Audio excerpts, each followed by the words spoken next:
Tara na, pasok na tayo sa school. Late na tayo.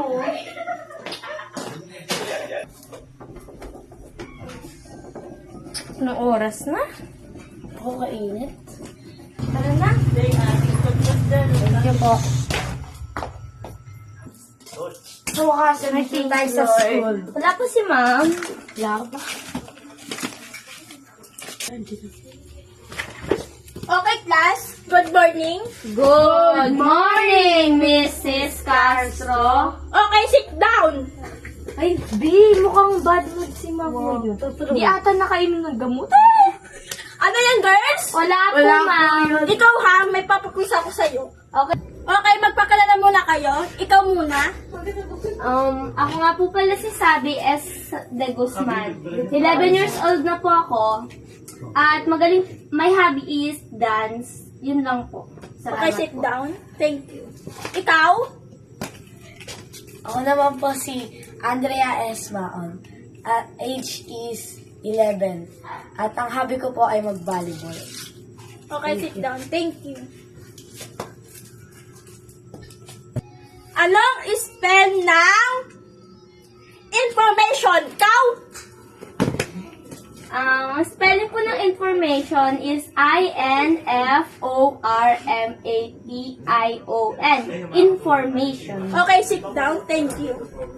Ikaw, Andrea, anong spell ng values? V as in victory, A-L-U-E-S. Okay, sit down. Thank you. Okay, class, last one. Ano ang spell ng graffiti? Okay, so, Andrea? Ano? G-R-A-V as in victory, I-T-Y. Gravity. Bida-bida naman. Ikaw malhimik ka. Sit down. Class, see you tomorrow. Goodbye, ma'am. See you tomorrow. Okay, sabi mag-usap tayo mamaya. Usapan natin dito, ma'am. Ba't sinayang mo pa yung oras ko? Matalino ka, kaya ang paat ng ugali mo. Wala kang magagawa sa ugali ko. Uma ko ginaganyan. Huwag mo akong iduro-duro, ma'am, dahil wala kang karapatan. Umanda ka sa akin. Magda talaga. Ano ba yan? First day of school, ganyan ugali. Gusto mo ba yung ugali ni ma'am? Oo naman. Bakit?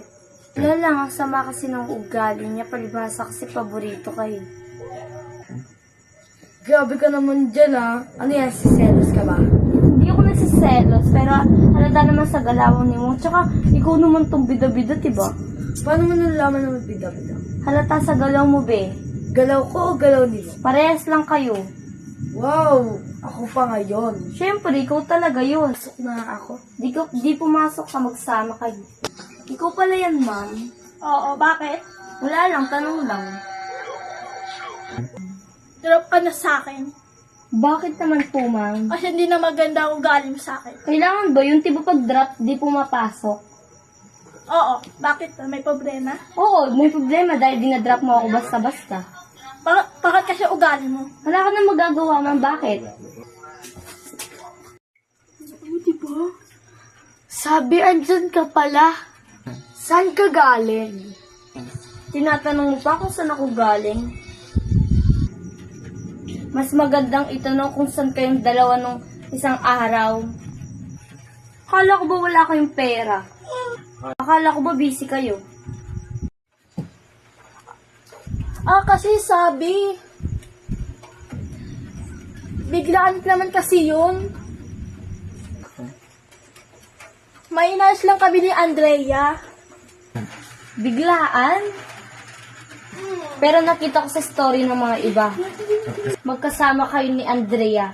Bakit kailangan itago? Ganyan na ba talaga kayo? Kung di ko pa malalaman sa iba, ano na ako, nagmumukha na lang akong tanga dito. Teka nga, sabi, nasa daan tayo nakakahiya.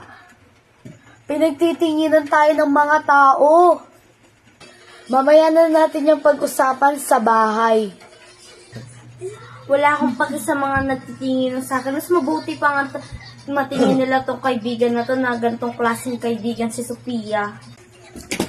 Ano ba problema mo, sabi? Ang liit na naman ng bagay.